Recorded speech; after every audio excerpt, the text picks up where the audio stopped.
Antok pa nga yung tao eh. Ano tayo sa ano?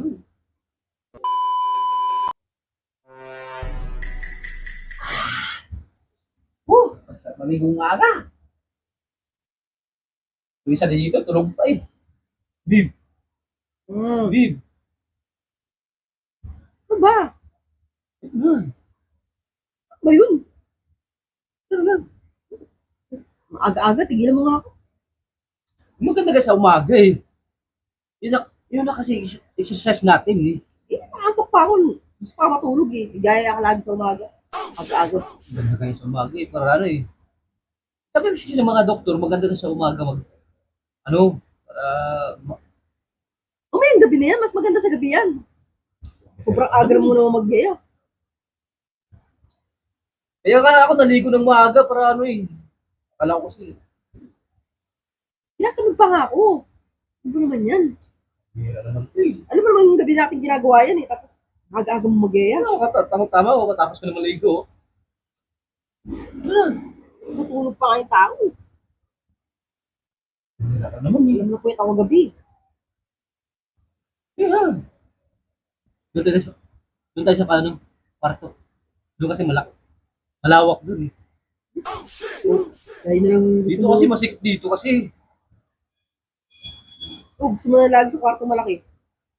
Ano? Dito tayo. Ano? Oh, ready na ako oh. Dito na tayo. Gusto pa tayo sa kwarto malaki. Okay na tayo dito. Ito kasi maganda. Ang sikip dito eh. Ang hira ka naman. Aga-aga naman kasi yan.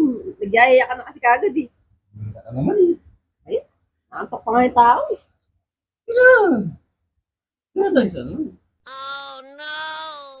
Ano naman yan? Maganda kasi si kwarto doon, malawak. Paano? Maraming style na magawa natin. Saan pa tayo? Doon sa kwarto. Yan nga. Tama-tama, may dala pala ako dito. Ano? So, ang isa tayong walis. Ano, bumili akong bagong walis oh. Doon kasi sa kwarto na, kasi malawak doon, malaki yung mga doon, maraming dumi. Aga mo Ano naman. na maglinis tayo doon sa kwarto? Aga-aga mo naman maglinis. Antok pa yung tao eh. Ganda kayo sa umaga kasi exercise eh. Ano naman yan? Hira ka Hindi ka naman. makapagwalis mag-isa. Nagligising mo pa ako eh. Nakainis ng itong tao na to. Ano, napakatamad mo. Aga pa kasi para maglinis eh. Naantok pa nga ako eh. Palibasa eh, tanghali ka lagi gumigising eh. Ano? Yan, puro ka tulog eh. Nilinis na eh. Gigising pa.